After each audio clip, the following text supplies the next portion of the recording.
allergic to work. I can't work. I refuse to work. The whole reason I had kids was the amount of government benefits that you get for one child. And nagkakagulo na sa United States, lalo na doon sa grupo ng mga entitled nilang citizen.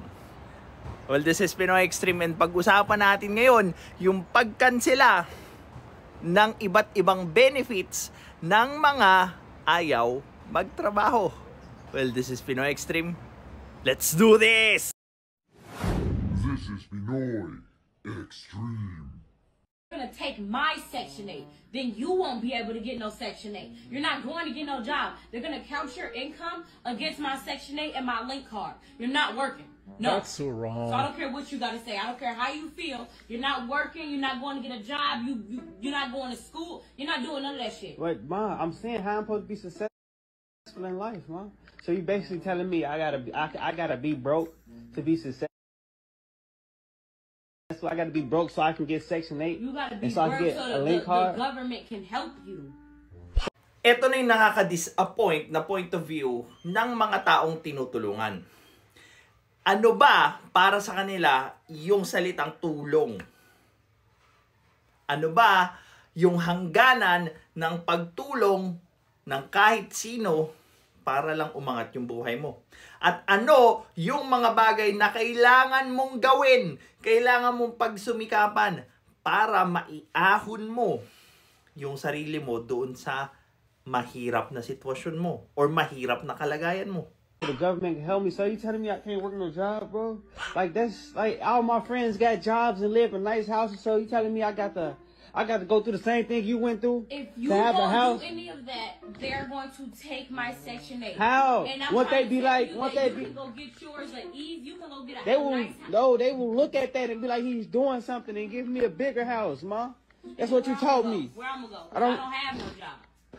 I can get off your Section 8 and apply for my own Section 8. Okay, but if you do that, you're gonna have to go the hard way. It's gonna take long. So what?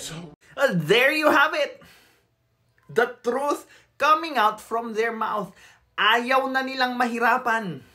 Ayaw na nilang mag-effort kasi nga yung effort na pagdadaanan nila mahirap kesa manatili silang mahirap. Kasi pag nanatili silang mahirap, merong mag-aalaga, merong maaawa, merong tutulong, merong magsusustain ng komportable nilang buhay hanggang sa katapusan. That's what I'm saying. 2 months, get on Section 8, find you a nice apartment, go get you a link card, you will be fine. You don't have to sit up and work. You don't have to work no job. The government is here to help us. And papunta na yung Pilipinas sa ganong klaseng estado. Ngayon pa lang na ang dami ng entitled kasi nga either kinukonsente ng mga politiko nila or ng ibang mga Pilipino na walang idea sa kung paano tumatakbo ang realidad.